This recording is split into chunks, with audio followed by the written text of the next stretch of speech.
Okay, guys, this is really a test. This is my first ever commentary of myself playing chess. And yeah, let's give it a go. I'm going to jump into the 5 minute pool on chess.com. I am not quick enough to play 3 minute chess. So yeah, let's see how this goes. Looking for a match now.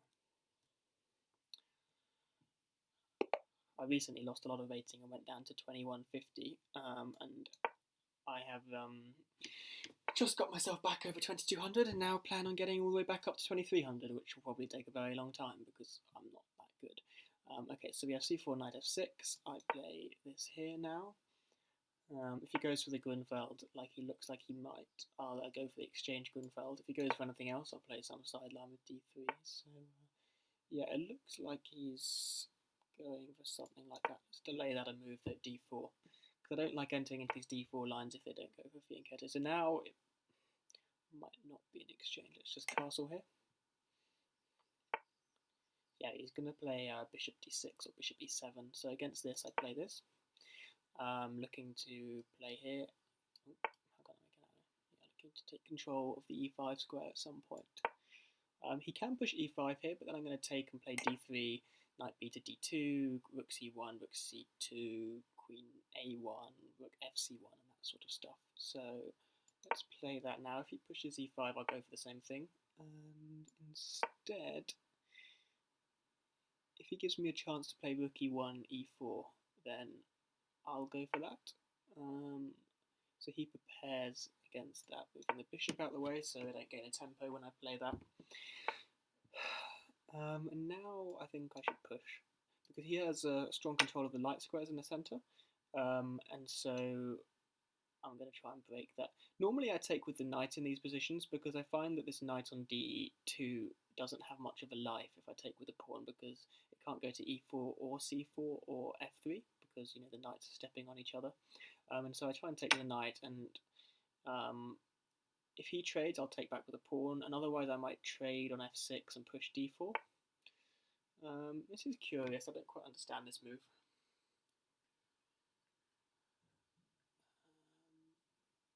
Well, I'm just going to play here and then rook ad1, I think. Should play something quickly because he's already up on time. Okay, so he plays there, which seems odd because he could have done this straight away. But let's play this and now d4. Now he can move his bishop back to e7, I guess, and I'll play rook ad1. Eventually, hopefully finding a position where I can punch through d5. And I was about to say use the fact that his queen is lined up with a rook, but of course he moves it out of the way now. Against this, I am going to just push here. And then I'm going to push again. If he gives me tempos, I'll take them. I'm not doing anything too subtle here. Okay, so here he can't push c5 or e5, so what you can try and do is build up pressure against d4. But that seems quite hard for him to achieve, so let's just play this.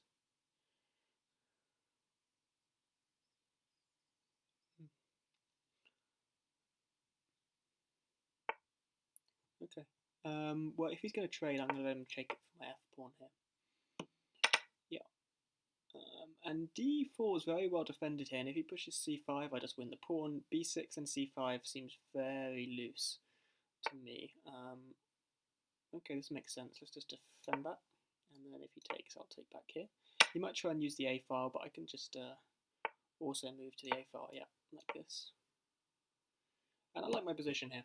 I think I've got a slight advantage. I've got a fairly sound space advantage here in that he can't seem to attack it effectively. I'm thinking about rook a5, rook takes, b takes, and then claiming that his pawn on b7 is weak.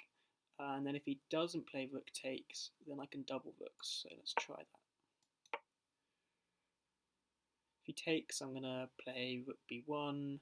Well, not rook b1, I'll play sorry, because the bishop covers that square. I'm going to play bishop e4 followed by rook b1, rook into b6, and then something like queen b2, further protecting d4 and piling up pressure against b6. So against this, I thought this was weak because now the c6 pawn is made my bishop look very strong.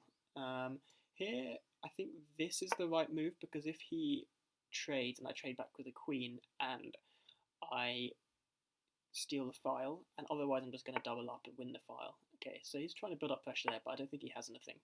So now he's going to trade, and the question is, do I take with the queen or the... I think I take with the queen and come into a7. I should speed up though, because I'm down on time here. Okay.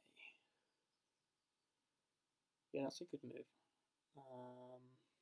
Okay, but that pawn on c6 is a permanent weakness, as is my pawn on d4, but I can far more easily defend d4 than he can c6, because his light square bishop is stuck on the king side. Okay, so he wants to come into e3, so I'm going to stop that. And then I'm going to play, when I get a chance, I'm going to play queen a7. Maybe first I'll play, yeah, let's play it now. Let's just play that quickly. He wants to bring his bishop to c4 and then d5, but I think that helps me. Maybe not. Okay, we'll find out. So if he trades bishop c4, then he just drops a pawn on c6. So trades rook c8, and then, oh, he doesn't trade. Okay, that makes sense. So here though, I'm just coming in because I'm now threatening the pawn again, which seems impossible for him to stop. Let me see, unless there's a tactic I'm missing. And even if he does manage to defend it, I'm just going to play rook a7, and that might be stronger anyway, coming straight in. Yeah, so he's crumbling now. So I win this pawn, and queen's got to move again. He just gave me that tempo, and now I come in again, and everything crumbles. I think I can let's just concentrate here a second. Let's just not do anything silly and just take the pawn.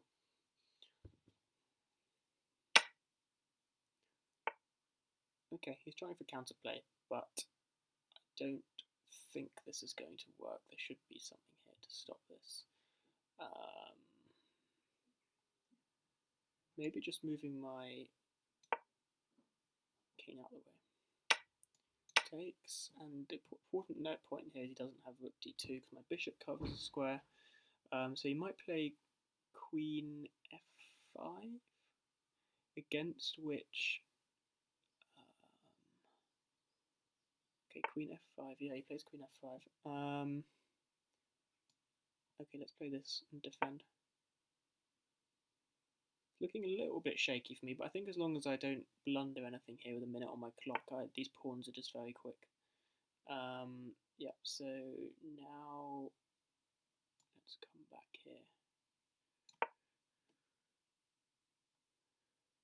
And as soon as possible, I'm going to play...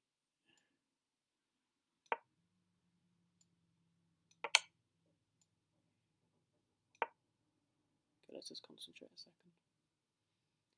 This is not good technique by me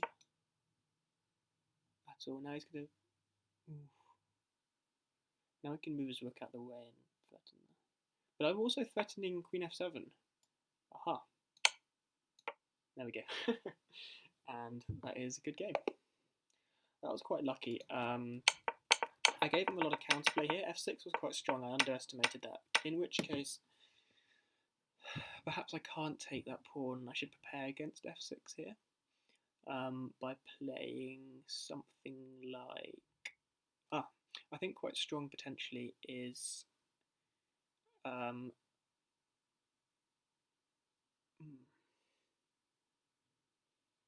Okay, I'm thinking this. Then if trades, he doesn't have f6 because this drops. The point being that before, after I take here, obviously my queen no longer attacks e6. So if I can just move this here, but then what do I do against... that just drops. And then against this, I come in here, and this looks pretty crushing because if he threatens it again, I come here, and he is busted. Against this, I can play something like this at the very least, and he's got to come here. And now I play here, and I get the same position as before, where he doesn't have rook c8, and his queen is permanently tied to f7. He doesn't get f6. Okay, so this has been better. But anyway, he blundered checkmate in the end. Yeah, I'll probably be making more videos, and we've got a match tonight against Reading Uni in 2 rapid games, so I'll record that. And yeah, until then, bye for now.